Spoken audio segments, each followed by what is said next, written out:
So, ladies and gentlemen, I think I just found the holy grail of what people would call a coping and seething article, because that's exactly what this is from The Gamer. I came across this as I was looking for articles to do videos over, and I gotta tell you, I read a couple of the first paragraphs. I didn't read the whole thing, but holy shit, is this really the prime example of what it means to cope and seethe as a gaming journalist who is clearly extremely angry and extremely jealous over the success that YouTubers have in comparison to themselves. We have the article here with a headline that reads, "I'm personally going to force gaming companies to put all that stuff that you hate," from Mike Druckner over here at The Gamer.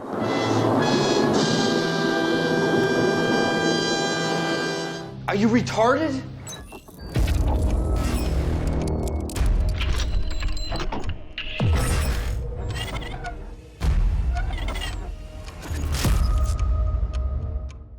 So yes, ladies and gentlemen, as you can tell from the article headline, this is exactly going to be what you think it's going to be. This is an entire article that is about coping and seething over the fact that YouTubers and what they like to call reactionaries are so much more successful than they are, that they're going to try to essentially spend the next, 10 paragraphs trying to make fun of YouTubers and trying to make themselves feel better over being a fucking journalist at The Gamer and getting paid probably $13 an hour to work from home. I really don't know what the deal is, but honestly, Mike Druckner, this article, oh man, this is great. This is honestly not going to go the way you think it's going to go. And you might get a lot of hate clicks on this. I'm one of them, obviously. I'm doing a video on it. I get that, but this is not going to go the way you think it's going to go. This is just another win for YouTubers where you see a gaming journalist melt down, literally melt down. Let's just get into it. It's hilarious. So let's get into this video, guys, from The Gamer. But of course, before we do, if you are new here,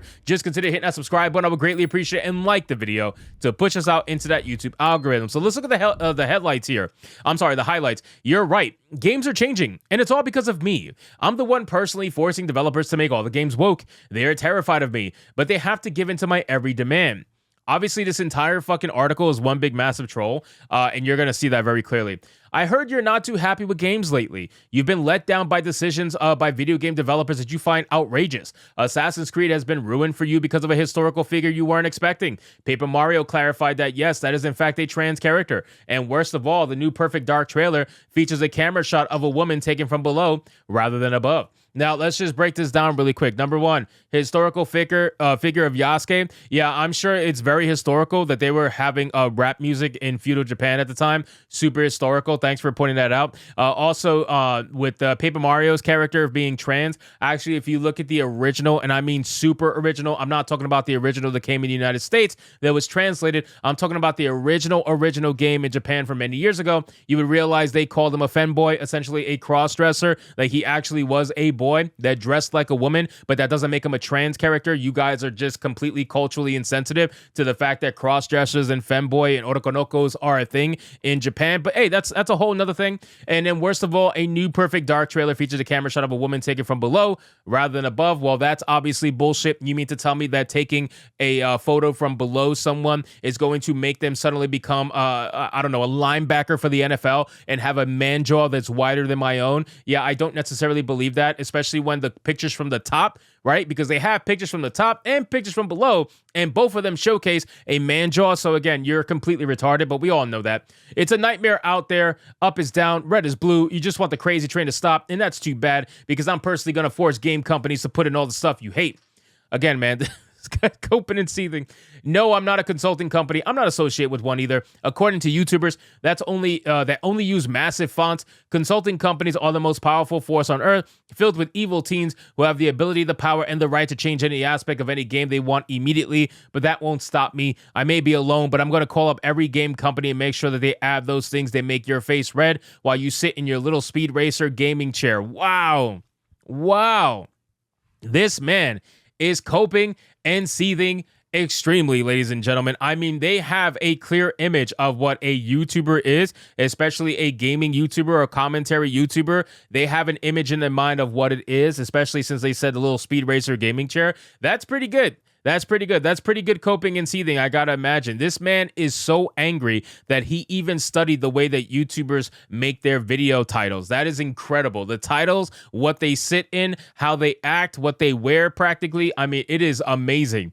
I've already convinced a lot of them to do the stuff on my list. They asked me, but aren't real gamers going to be mad? And I said, real gamers are bad, just the way those YouTube videos seem to think people talk.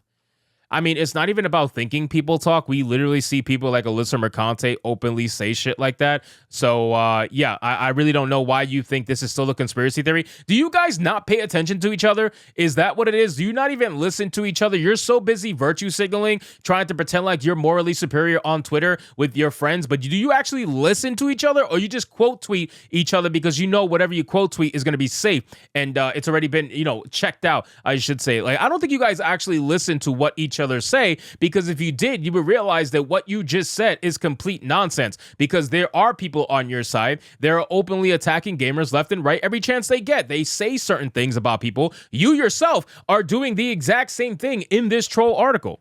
It says, of course, I get where you're coming from. Games like Contra or Castlevania, those are games for men that we played when we were little boys. When you were growing up, games were for you, and they were still should be for you. Just you and people who you share certain specific traits with. You know the traits. You'll figure it out. That's who games are actually for. That is until I called up Rockstar and said, you better make it so that players can only win Grand Theft Auto 6 if they read the works of Gloria Anzaldúa. They said, oh my God, we were going to make the game go big vroom, big boom, but now we've decided to put in all the stuff angry people online hate because you forced us. Bro, this man, Mike, is literally coping and seething. I can imagine that as he was writing this, he had like a Starbucks next to him, right? He had his BLM little pin on his desk. He had the rainbow flag on his desk. He had the Trans Lives Matter thing on his desk. He has all that shit on his desk, and then he's just enjoying his Starbucks, talking about angry gamers online. It is quite amazing. Like, you realize, bro, you write articles for the gamer. You're not exactly doing God's work out here, and you're trying to take some sort of moral high ground by trolling people and pretending as if you are being funny. Like, nobody's gonna find this funny, bro. This is only laughable in the way of people laughing at you, not with you. And I'm sure that you wrote this. Here's the best thing about all this. You guys ready for this? This fucking retard wrote this article not for the attack against gamers. He wrote this article quite simply because he wanted the validation from people he works with or his peers. You know what I mean? Like people from Kotaku and whatnot. He wants it to be like, oh, you're so brave, Mike. You're so brave for putting out this article. You really own the chuds. You got them, man. You got them. Yeah, you really got us, bro. You got us for what? Making $15, $20 an hour writing this article while YouTubers are making thousands of dollars making fun of you every single thing. Get the fuck out of here, bro. This is not how this works. You might be wondering what stuff you hate is making its way into games. That's the fun part. Apparently, you don't know what hate is until you see it. But buddy, after you see it, you treat it like you've known about it forever, and it's the biggest scandal the gaming world has ever experienced. You were just trying to enjoy games, right? You're the target audience, not these tourists who apparently put more of their time, money, energy, and professional talent into games than you. It's not your fault that you're the only person in the room who's the most angry all the times. Bro, you're talking about talent when there is DEI hiring practices that people get hired based off their skin color and not merit. So we all know that talent is not exactly a prerequisite for being in the mainstream gaming industry. That's number one. In terms of number two, professionalism, you're not exactly acting very professional yourself right now. You're acting like a fucking tantruming child that is angry that somebody else has a better job than them. You're the kind of person that gets mad when somebody else gets promoted over you. You're that kind of person.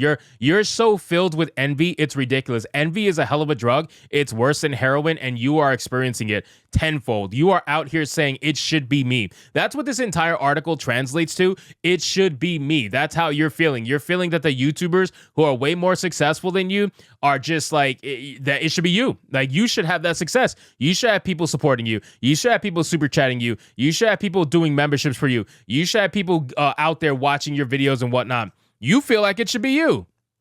So listen, ladies and gentlemen, don't get consumed by envy. If you get consumed by envy, it's only going to be your downfall, just like good old Mike Druckner just recently experienced by writing this absolute fucking fail of an article. What a pathetic fucking loser. And I hope that he did this while drinking his Starbucks and wearing all of his virtue signal pins. Wear them all, post them on social media, be proud, because you are a loser. So anyway, guys, thank you so much for watching this video. I hope you did enjoy it. If you did, consider leaving me a subscribe. I would greatly appreciate it. Don't forget to like the video, comment, let me know what you thought, and I'll see you guys on the next one. Hypnotic out.